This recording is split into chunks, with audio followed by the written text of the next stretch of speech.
Olá para você que acompanha o portal SP Rio Mais, tudo bem?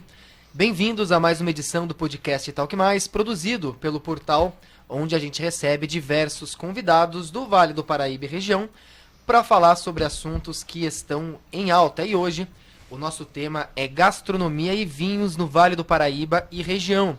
E para isso a gente recebe aqui em nossos estúdios dois convidados. Aqui está o José Márcio Fernandes, formado em Turismo e Gestão de Negócios e Serviços de Alimentação. Ele que já foi professor de graduação, de cursos técnicos na área de gastronomia. Atualmente é sommelier de vinhos no Espaço Essenza, localizado em Santo Antônio do Pinhal. E aqui à minha frente está o Renato Viotti Nogueira, ele que é chefe de Pindamonhangaba e tem como foco a valorização dos pequenos produtores da região. Já participou do programa MasterChef da Band nas temporadas de 2020 e 2021 e é idealizador do evento Vinhos na Serra, que vai acontecer em Campos do Jordão, nos dias 27 e 28 de maio. E hoje a gente tem dois Zés aqui no nosso podcast, aqui ao meu lado o jornalista José Guilherme Ferreira. Boa tarde para vocês, bem-vindo José Márcio, bem-vindo Renato. Tem muita coisa para conversar, né? Sim, com certeza. Conversar de vinho é fácil. Muito bem, vamos conversar aqui um pouco sobre vinhos, o momento atual dessa área aqui na nossa região. Já agradeço a quem está conectado conosco no Spotify e no YouTube. E para a gente iniciar esse nosso bate-papo, Zé, vou te chamar assim, já estou me sentindo íntimo aqui. Tranquilo. José geralmente é Zé mesmo, né? Uhum. E para a gente começar esse nosso bate-papo, eu queria que você comentasse um pouco sobre a popularização do consumo do vinho aqui na região. Se a gente fazer um paralelo, há cerca de 20 anos o vinho não tinha toda essa popularidade que tem aqui. E hoje o Vale do Paraíba ele tem passado de consumidor para produtor, né? Você é um exemplo disso, você trabalha lá numa vinícola em Santo Antônio do Pinhal. Eu queria que você comentasse um pouco sobre esse momento atual e o que você, enquanto sommelier, né, como você justifica essa popularidade do vinho aqui. Bom, primeiramente, obrigado pelo convite, Matheus e Zé. A história do vinho no Brasil ela é bem antiga, né? Só que de talvez 40 anos para cá, essa realidade mudou bastante, né? Os vinhos que eram produzidos no sul do Brasil foram ganhando exponencialmente qualidade, né? Isso de 40 anos para onde a gente está aqui. E desde esse período o consumo de vinhos também foi aumentando bastante. Apareceram muito mais vinhos, muito mais rótulos de vinhos importados disponíveis em supermercado comum. Hoje você entra num mercado pequeno até e você acha lá uma variedade grande de vinhos disponíveis, né? E tanto nacionais quanto importados. E com isso, obviamente, popularizou-se mais o consumo de vinho no país. E se você fosse falar há 20 anos atrás comigo mesmo e falar que daqui a 20 anos eu estaria trabalhando numa vinícola na Serra da Mantiqueira, eu não acreditaria. Eu não acreditaria. Então, assim, de talvez 30 anos para cá, quando desenvolveu-se a tecnologia de fazer a poda invertida, né, dos vinhedos aqui no Sudeste, possibilitou a gente abrir um campo novíssimo para plantio de uva e produção de vinho fino. É uma revolução, né, essa poda invertida, né? É uma grande revolução. A gente não tem ideia do quanto isso é bem visto e pesquisado por pessoas de fora do Brasil. Porque hoje, basicamente, no Brasil, você tem 3 grandes regiões produtoras de vinho. Cada uma delas produz de uma forma diferente, né? No sul do Brasil, colheita de verão. Aqui no Sudeste, Centro-Oeste, colheita de inverno. E no Vale do São Francisco, faz-se coisas que o mundo inteiro vem observar. Porque né? Aqui a gente vê aqui, agora no outono, os frutos aparecerem, né? Exatamente.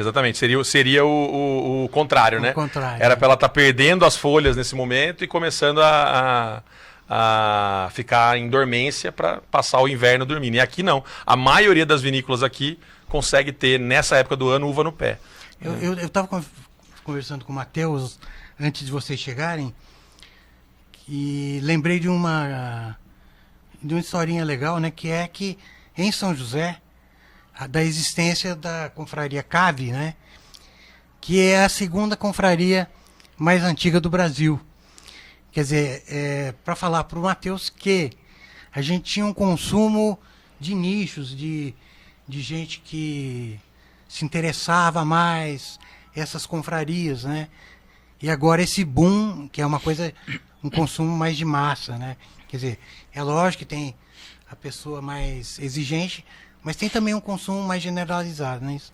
Isso na pandemia também aumentou muito, né? Quando as pessoas ficaram restritas em casa, os sites de venda de vinho se sentiram um aumento gigantesco, né? E ao final da pandemia foi muito bom para nós, aqui a 2h30, 1h30 de carro daqui de São José, que começamos a receber essas pessoas que estavam carentes de viver uma experiência, de viver um dia a dia de uma vinícola, de estar lá dentro, ver como é que se produz o vinho, né?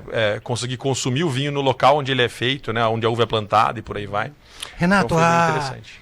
Esse crescimento da viticultura e do consumo de vinho, né, está casado também com momentos da alta gastronomia, desenvolvimento da alta gastronomia no Brasil, né? Quer dizer, meio que andaram juntos esses dois temas, né?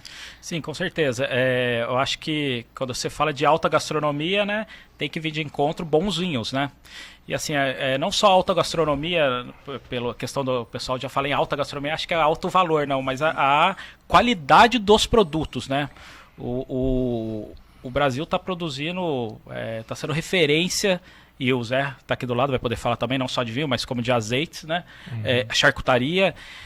E é nesse sentido que eu acho que quando você fala de alta gastronomia, né, você vê que está tendo uma revolução, está vindo de encontro grandes produtores, né, artesanais com produtores de vinho, e aí é um casamento perfeito, né? A gente boa tá falando comida. aqui sobre essa tendência, né, essa popularização, aliás, do vinho, principalmente aqui no Vale do Paraíba, e o evento que você está organizando, que você está à frente, que é o Vinhos na Serra, ele é um bom exemplo disso, porque ele conta, né, com alguns participantes, algumas vinícolas que são aqui da região, né? Quais são essas vinícolas? Como que você vê esse momento aí aqui do Vale hoje? Sim, Matheus. Então, assim, qual que como o Zé falou, quando a gente olha aqui para a região, a gente olha e vê que tem diversas vinícolas produzindo os bons vinhos.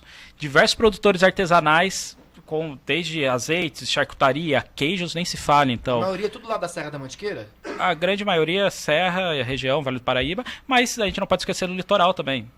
Então, o litoral também produzindo diversos pescados, né, de forma sustentável e tudo mais. Quando a gente olha isso, por que não criar um evento para unir tudo isso, né? Você falou sobre vinícolas no evento, né, aqui da região, né? Vou citar algumas, como, por exemplo, Artesã, própria Cesa, que está aqui do lado, Vertentes, Estrada Real, Luiz Porto, Maria, Casa Geraldo, Verrone, isso daqui é tudo que eu lembro, né? Fora, o Zé pode falar, mas acredito que tem mais de 40 vinícolas na região, certo? Com certeza, se pegar o espaço da Serra da Mantiqueira aqui, todas as cidades que englobam a nossa região, a gente chega bem próximo disso, talvez umas 30, 35, 40. Então, assim, é muita gente produzindo. É interessante, eu acho, observar, né, que a questão do enoturismo, né? Quer dizer, é mais do que enoturismo, né? Porque envolve também a gastronomia, mas que as vinícolas passaram a ser não só vinícolas, né? Mas passaram a ser um espaço para esse contato com os produtos regionais, com cozinha de alta qualidade e tal. Sim. A gente sabe que vocês inauguraram um restaurante recentemente, né? Qual vai ser a filosofia desse restaurante? Bom, o restaurante lá na Vinícola Espaço Essenza veio para coroar o que a gente já fazia lá de atividades gastronômicas e de enoturismo, né? É um menu fechado de 4 ou 7 etapas. Então eu sempre falo para as pessoas, venha com tempo e venha com fome. Né? Porque assim, o menu de 4 etapas a gente recomenda que você vá com pelo menos 2 horas. Vamos levar o Matheus lá. Vamos levar o Matheus. Pelo menos 2 horinhas para você poder curtir mesmo o menu todo, né? Ver o seu alimento sendo finalizado, sendo preparado à sua frente. Acho que esse é um dos grandes diferenciais. Né? Do mesmo jeito que a gente tem essa vista linda aqui atrás, lá você está sentado no restaurante, você vê o olival que produz o azeite que nós servimos, você vê o vinhedo que produz o vinho que você está tomando ali também. Até comentei com você à vista na hora que você chegou aqui, né? Exato, você falou, né? E o de 7 etapas, então, você vai com muito mais tempo. É 3 horas e meia, pelo menos, assim. né? A gente está falando sobre consumo, eu queria que você desse algumas dicas para quem está nos ouvindo, quem está nos acompanhando, sobre como degustar um vinho, né? Porque a gente sabe que existem diversos fatores que influenciam, né? O visual, né? Tem a questão da viscosidade, o brilho, o aroma, o paladar. Como degustar um vinho? Precisa rodar a taça? É obrigatório? Legal, boas dúvidas, boas perguntas. De forma mais simples, eu sempre falo para as pessoas lembrarem do formato do rosto delas na hora de degustar um vinho. Então você vai primeiro olhar o seu vinho, observar a cor, observar a tonalidade daquela cor, se já está perdendo a intensidade da cor, deixando uma cor mais morta, ou se ainda está uma cor muito viva, né? Então, olha a bebida que você vai consumir. Primeira dica. Segunda dica, nariz, né? A gente tem esse negócio no meio do rosto, não é para enfeitar, é para usar, né? Então, assim, coloca dentro da taça, vê quais aromas aquele vinho está te proporcionando, até porque muito do nosso gosto é a somatória de aroma e paladar, né? Então, se você não cheira, você não sente tão bem o mesmo gosto, né? Eu diria que é um treino, posso dizer assim? Quanto mais você treina para degustar, mais você vai ficando especialista ali. Um treino bem legal de se fazer, diga-se de passagem, né? Porque você vai ter que degustar. E por último, assim, a boca. E aí você vai sentir os sabores do que o vinho pode oferecer. Então depende da litragem, é isso? Horas copo, litragem, é bem por aí, Zé, é bem por aí. E a questão de girar a taça, ela é muito importante, principalmente para vinhos que estagiam algum tempo em madeira ou que estão muito tempo fechados na garrafa, né? Você tem alguns aromas que são menos voláteis, que você precisa agitar a taça para que esses aromas saiam e você consiga perceber. Então, assim, conversa com a taça, que eu falo, né? Não é serviu e já tomou a taça de uma vez sem prestar atenção, não. Toma logo depois que serviu, dá uns 5 minutos para o vinho dar uma respirada, toma novamente, espera mais uns 5 minutos. E assim você vai curtindo melhor aquele produto que você pagou, às vezes pagou um valor até um pouco mais caro no vinho, então você vai ter que curtir ele da melhor forma possível, né? As pessoas vão poder curtir vinhos lá no evento, né? Nem se fale, eu acho que a gente já passou de 200 rótulos, somando todos os importadoras e vinícolas que estarão no evento. Eu acho que 2 dias de evento vai ser pouco para conseguir tomar tudo isso. Como é que fica a questão da harmonização, da combinação dos vinhos com o que vai ser servido lá de gastronomia? Como é que vocês definem isso? Na verdade, sim, são estandes, né, de vinho. A gente, para não deixar um negócio muito... porque assim, vinho e queijo casam muito bem, né? Então a gente vai mesclando stand de vinho com stand de queijo, mais um stand de vinho, um stand de charcutaria, um stand de vinho, um stand de azeite. Então você vai rodando o evento e você não fica só tomando e nem só comendo. Então, e aí, obviamente, né, todos os stands, né, tem pessoas especialistas, né, como o Zé, que vai falar, esse vinho casa com o queijo do cara aqui do lado, esse vinho já casa com o outro queijo. E aí... Porque teve um momento que a questão da harmonização era uma coisa assim, bastante ortodoxa, né? E que o consumidor comum achava uma esnobação, né? E hoje, vamos dizer que essas regras ficaram mais flexíveis, né? Como é que você vê esse contexto? Você é a favor do que aí nessa vamos dizer, se é que há uma disputa, eu acho que não há, mas polêmica. Essas duas maneiras de encarar a harmonização. Aí eu vou criar mais polêmica, talvez, porque eu falo que a harmonização boa é aquela que você gosta. Certo. Independente de uma regra, independente do que o produtor te indica e tudo mais. Então, o seu gosto é o seu gosto, né?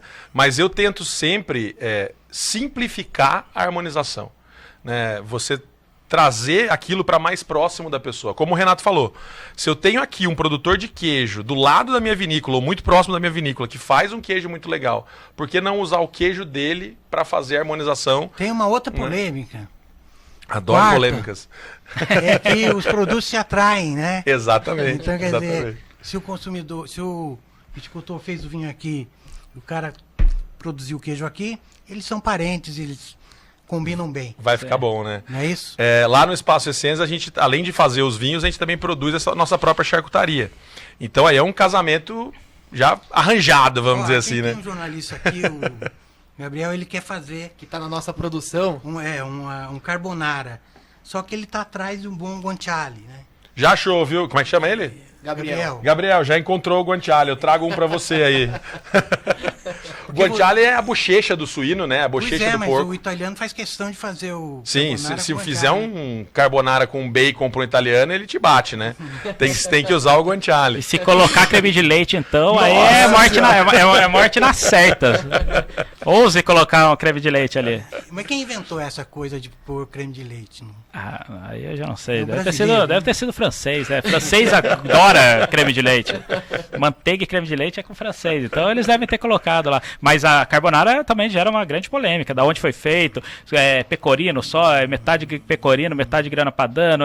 E aí vai longe, meu. Aí vai Zé, longe. tem um outro jornalista aqui, já que a gente tá falando de jornalistas aqui da nossa redação, mais conhecido como eu mesmo, que eu tenho uma dúvida aí com você. Como descobrir o meu gosto de vinho? Eu tava procurando na internet, tava pesquisando, e eu li um conceito que eu achei muito legal, que é degustação comparativa. Né, você ir comparando até você encontrar. Você concorda com isso? É assim que você descobre o seu gosto? Como o Zé brincou aqui, é litragem mesmo. Você tem que experimentar e, assim, no começo talvez você não vai nem entender por que aquele vinho te agrada ou por que aquele vinho não te agrada. E conforme você vai ganhando litragem, conhecendo um pouco mais sobre os produtos, aí você tende a começar a entender melhor pro seu paladar o que fica mais legal. Não, e é interessante isso também, né? Que às vezes não é só litragem, mas a questão da... O Zé falou a questão da harmonização. Por isso que é importante a harmonização, porque às vezes você pega e fala assim, esse vinho eu tô tomando ele puro e não tá legal. Aí você come ele com algum alimento que realmente vai fazer sentido, vai casar com ele e fala, caraca, agora esse vinho aqui pra mim é o que eu quero. Não é só o... O vinho é uma bebida da mesa, né? Da mesa compartilhada. Sim. E da comida, né? Então é esse conjunto de coisas que funcionam, né? Não é o vinho vinho, né? A gente está percebendo que os nossos antepassados estavam certos, né? Que bebiam vinho em todas as refeições. E aí a gente parou, começou a beber só final de semana, uma ocasião especial. E agora a gente está vendo que o lugar do vinho é realmente ali. O vinho é uma bebida social, né? Ela tá no meio das pessoas. Né? Inclusive num podcast. Inclusive no Claro, podcast. com certeza. Inclusive muito no YouTube também, né? E falando em YouTube, o Renato, ele tem um canal lá no YouTube, a gente tá falando aqui sobre gastronomia no Vale, ele tem um canal chamado Rota Produtores de Gastronomia, né? Lá você apresenta diversas opções lá da Serra da Mantiqueira, aqui do Vale também. Conta pra gente um pouco dessa experiência aí, como é que são essas visitas? Exatamente, isso daí foi uma ideia que surgiu lá atrás, na época antes da pandemia, na verdade, assim, eu gosto muito de valorizar o que é nosso. E principalmente o que é nosso, eu me considero um caipira, né? Caipira de pinda? Caipira de pinda, sou caipira de pinda, exatamente. O que o caipira de pinda fala diferente? E aí eu não sei, a gente é um pouco, ele tem um pé na roça ali, né? Ele tem um pé na roça. Igual o joseense, né? Oi? Puxa o R também, porta, porteira. Exato, porta, portão, porteira. Mas sou caipira de pinda. E veio com o desejo de realmente fazer uma valorização dos produtores locais. Quando você olha os grandes restaurantes de São Paulo, ou das capitais, se você for... a rota produtora da gastronomia fala dos bastidores da gastronomia. Se você for a fundo nos restaurantes bacanudos das capitais... Procure saber de onde vêm os ingredientes, os insumos. A grande maioria está aqui na região, mano. Então por que não exaltar? Por que tem que ser lá, né?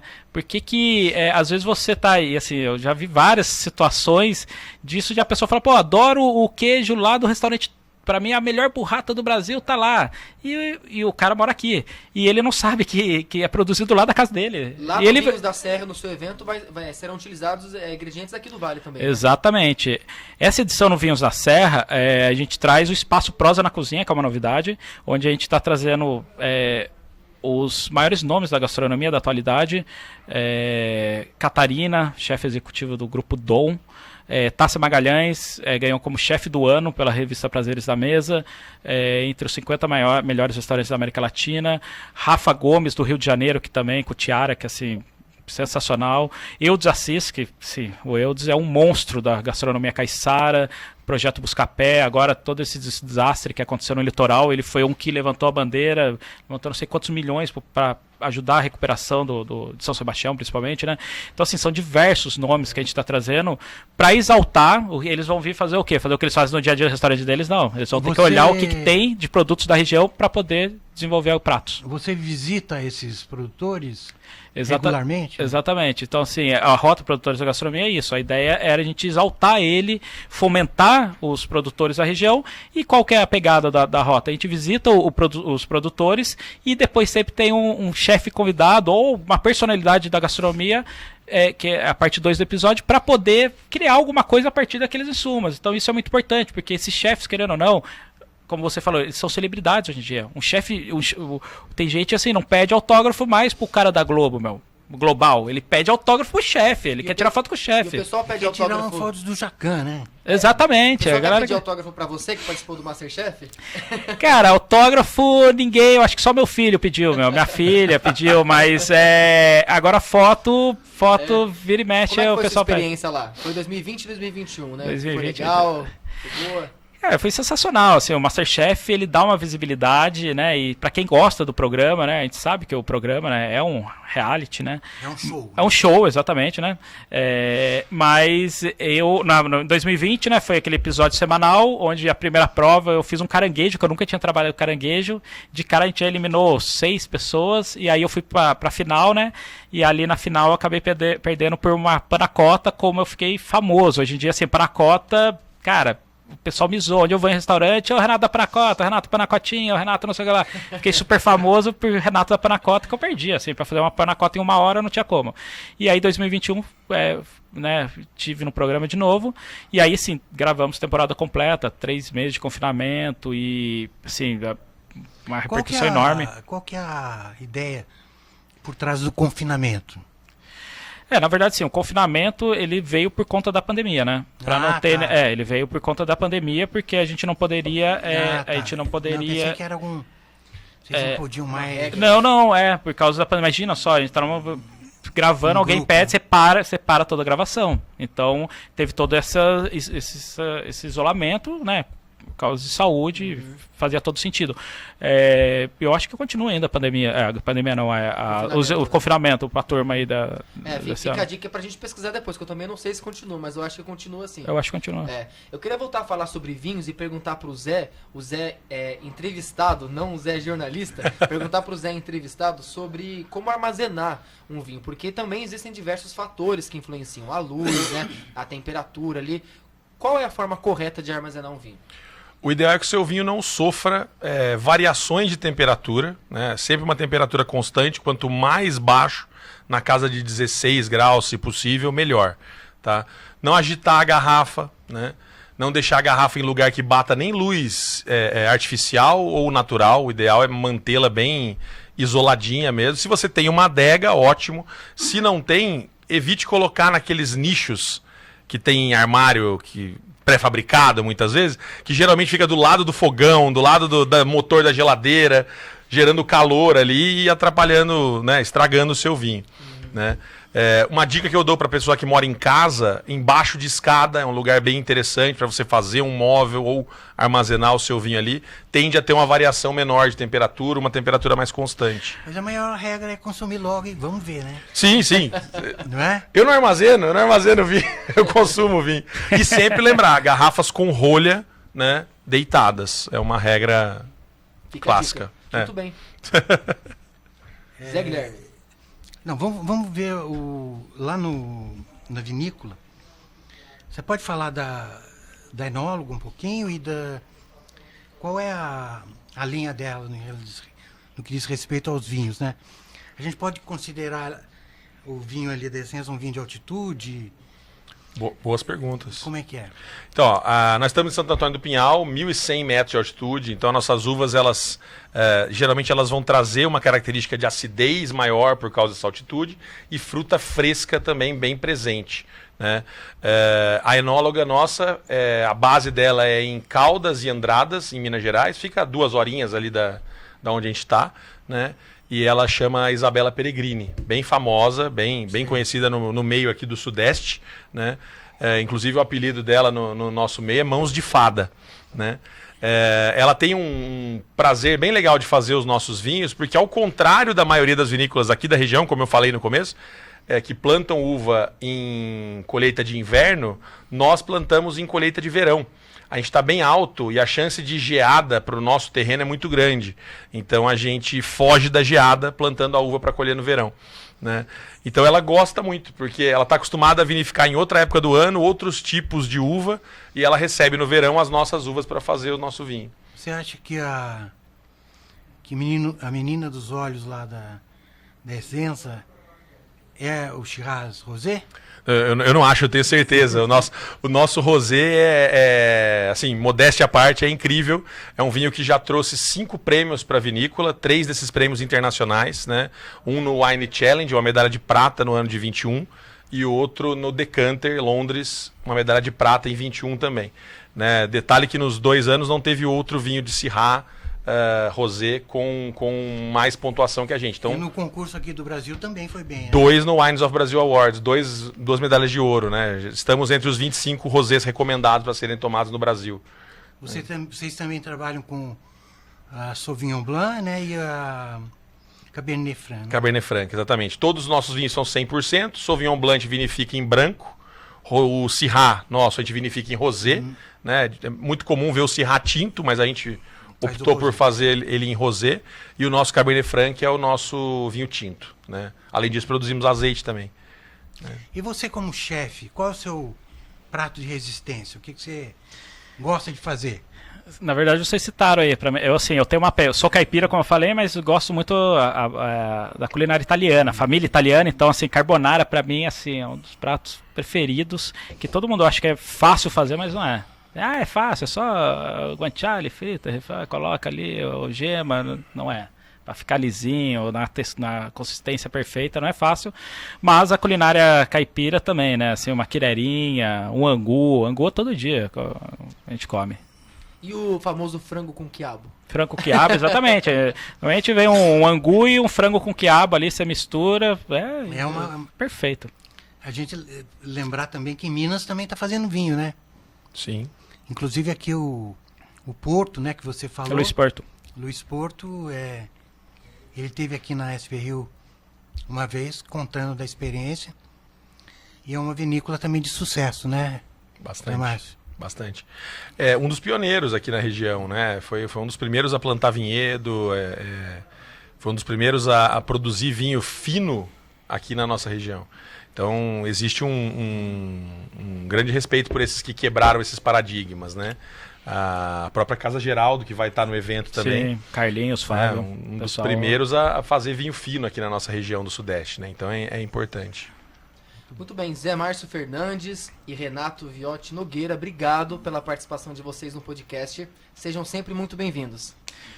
Eu que agradeço aí e convido já vocês de antemão aí para dia 27 e 28 de maio. E a todos que estão nos ouvindo também. Né? E todos que estão ouvindo, prestigiar Campos Jordão Tênis Clube, Campos Jordão, dia 27 e 28, com todos esses rótulos de vinho, o grande chefe se apresentando. Legal. E espero vocês lá. Muito bem. Queria agradecer o convite, convidá-los e convidar os ouvintes a virem conhecer. O Renato já vai muito lá na vinícola, não precisa de novo não. Ele fala para ele parar de ir lá. Parar de ir lá na vinícola.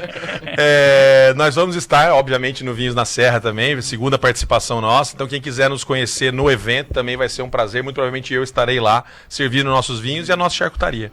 Muito bem. Zé Guilherme, obrigado. Obrigado, Matheus. Obrigado a vocês. Obrigado a todos que nos acompanharam até aqui. Valeu. SP Rio Mais, conteúdo de verdade.